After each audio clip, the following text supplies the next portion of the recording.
জাতীয় সংসদ নির্বাচন ঠিক কিনা? জামিনদাবাসীর একটাই মার্কা, সেটা কি? বাংলাদেশকে যদি দুর্নীতিমুক্ত সুশাসন প্রতিষ্ঠা এবং মাদক মুক্ত রাষ্ট্র গঠন করতে চাই, ইসলামী জোটকে ক্ষমতায় আনতে হবে। মানিকগঞ্জ 2 আসনের জোট মনোনীত প্রার্থী শেখ মোহাম্মদ সালাউদ্দিন ভাই ঠিক কিনা? আমরা সালাউদ্দিন ভাইকে বিপুল ভোটে খড়ি মার্কায় ভোট দেব ইনশাআল্লাহ।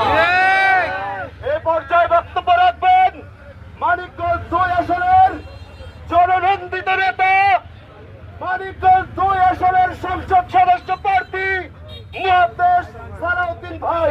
নারায়ে তাকবীর।